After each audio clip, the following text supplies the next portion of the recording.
Hello students, today we are going to start with chapter 1 of class 11 psychology and the topic for today is what is psychology?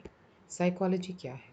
Now इससे पहले कि हम ये समझें कि psychology क्या है, ये जानना इम्पॉर्टेंट है कि किसी भी डिसिप्लिन को डिफ़ाइन करना थोड़ा सा मुश्किल होता है।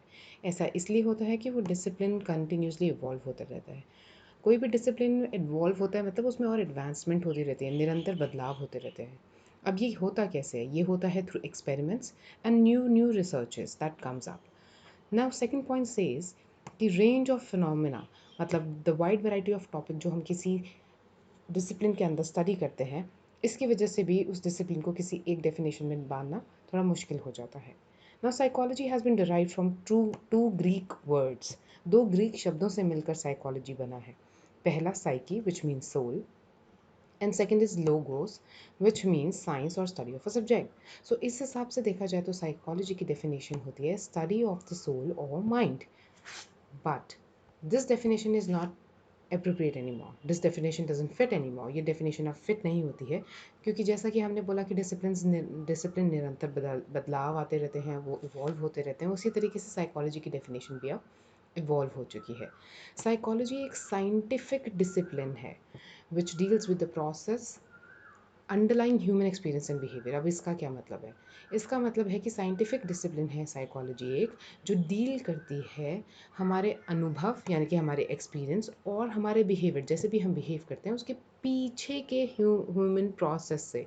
मतलब जैसे भी हम बिहेव करते हैं और जो भी हम एक्सपीरियंस करते हैं उसके पीछे जो हमारे मेंटल प्रोसेसेस होते हैं उससे डील करती है साइकोलॉजी।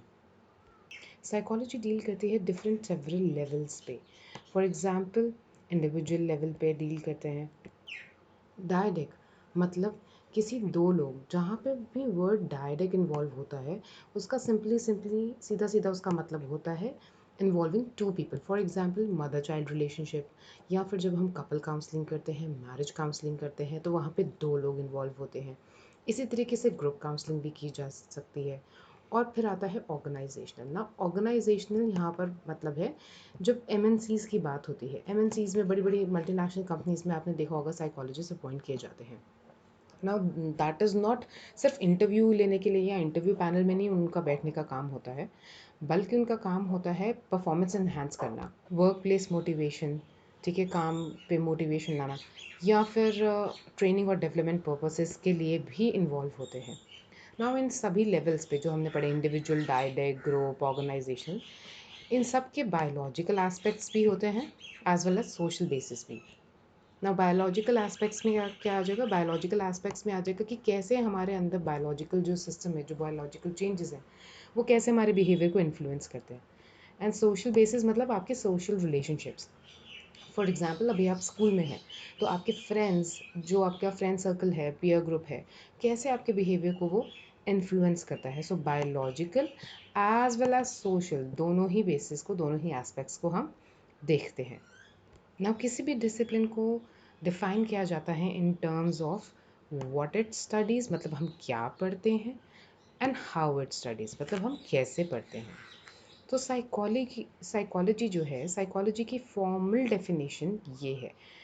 फॉर्मल डेफिनेशन है मतलब कि दिस इज़ द डेफिनेशन जो हम आजकल यूज़ करते हैं, हमेशा यूज़ करते हैं, और ये डेफिनेशन आपको अपने एग्ज़ाम में भी लिखनी है। So this is the very very important definition. यही डेफिनेशन है जो आपको लर्न करनी है और एक्चुअली समझनी है। Psychology is defined formally as a science which studies mental processes. Psychology कैसी साइंस है? जो mental processes, mental process मतलब जो भी हमारे दिमाग में चल रहा होता है उसको, दिमाग में जो प्रोसेस चल रहा होता है, ठीक है, जब भी हम कुछ प्लान करते हैं, कुछ सोचते हैं, जब हम कुछ एक्शन करते हैं, उससे पहले उससे पीछे जो भी हम सोच विचार चल रहा होता है, हमारे मेंटल प्रोसेसेस जो भी चल रही होती हैं उसको स्टडी करते हैं। एक्सपीरियंसेस को स्टडी करते हैं मतलब हमारे अनुभवों को स्टडी करते हैं। एंड बिहेवियर मतलब जैसे भी हम बिहेव करते हैं इन डिफरेंट कॉन्टेक्स्ट। तो डिफरेंट कॉन्टेक्स्ट मतलब कि डिफरेंट सोशल सिचुएशंस में the way you behave in school is different from the way you behave in your coaching classes. जैसे कि आप अपनी स्कूल में बिहेव करते हैं, इट्स नॉट द सेम जैसे आप अपनी कोचिंग क्लासेस में बिहेव करते हैं। कोचिंग क्लासेस में होपफुली थोड़ा रिलैक्स्ड बिहेवियर होता होगा आपका, और स्कूल में डिफरेंट। सो ये डिफरेंट बिहेवियर, हमारे डिफरेंट एक्सपीरियंसेस, हमारे मेंटल प्रोसेसेस को स्टडी करती है साइकोलॉजी। और ऐसा करने में जो है मेथड्स जो यूज़ करते हैं वो हम यूज़ करते हैं biological as well as social sciences के मेथड्स। ना बायोलॉजिकल मेथड्स क्या होते हैं? बायोलॉजिकल मेथड्स मतलब टेस्ट, साइकोलॉजिकल टेस्टिंग हो गई, even your brain scans, your brain test, all comes under biological methods. Science, social sciences के मेथड्स क्या होते हैं? सोशल साइंसेस के मेथड्स जैसे कि केस स्टडी करना, या फिर कोई सर्वे करना, या फिर इंटरव्यू कंडक्ट करना।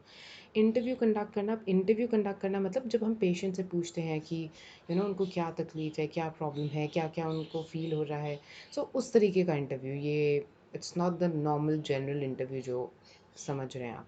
ठीक है, सो ये इंटरव्यू मतलब जो एक डॉक्टर इंटरव्यू कंडक्ट करता है with the patient to understand कि उनको क्या प्रॉब्लम है। और इन सभी डेटा को ऑब्टेन किया जाता है सिस्टमैटिकली वे में। सिस्टमैटिकली वे में ऑब्टेन किया जाता है मतलब कि प्रॉपर रिसर्चेज होती हैं। ठीक है, ये ऐसे नहीं कहीं भी किसी भी सेटिंग में आप इंटरव्यू ले रहे हैं या कुछ कर रहे हैं। तो जब रिसर्च करते हैं हम, तो लैब में कंडक्ट करते हैं रिसर्च, या प्रॉपर एक सेटिंग होती है उसमें रिसर्च कंडक्ट की जाती है। तो सिस्टमैटिकली सब कुछ चल रहा होता है। आपने जो सवाल उनसे पूछने हैं पेशेंट से, वो भी आप राइट डाउन करते हैं, and there is a proper set format जो आप फॉलो करते हैं, और फिर उसके बाद उस डेटा को ऑर्गेनाइज करते हैं। So how do you organise that data? You make sense, जो भी हमारा रिपोर्ट्स आते हैं, you make sense out of that data. मतलब कि जो भी रिपोर्ट्स आए हैं उनका प्रॉपर एनालिसिस होता है। ठीक है, प्रॉपर एनालिसिस होता है, and उसके बाद you organise that data as knowledge. फिर डेटा को आप ऑर्गेनाइज करते हैं एज अ नॉलेज कि आपकी रिपोर्ट से, आपके एक्सपेरिमेंट से क्या पता चला है। ठीक है, that is how you go about it. So हमने दो चीज़ों के बारे में बात करी। हम क्या स्टडी करते हैं, व्हाट इट स्टडीज़, वो हमने बता दिया कि मेंटल प्रोसेसेस, एक्सपीरियंसेस, बिहेवियर को हम स्टडी करते हैं। हाउ इट स्टडीज़ का आंसर है हाउ, मतलब मेथड्स, तो हमने मेथड्स भी बता दिए, बायोलॉजिकल और सोशल साइंसेस के मेथड्स को यूज़ करके स्टडी करते हैं।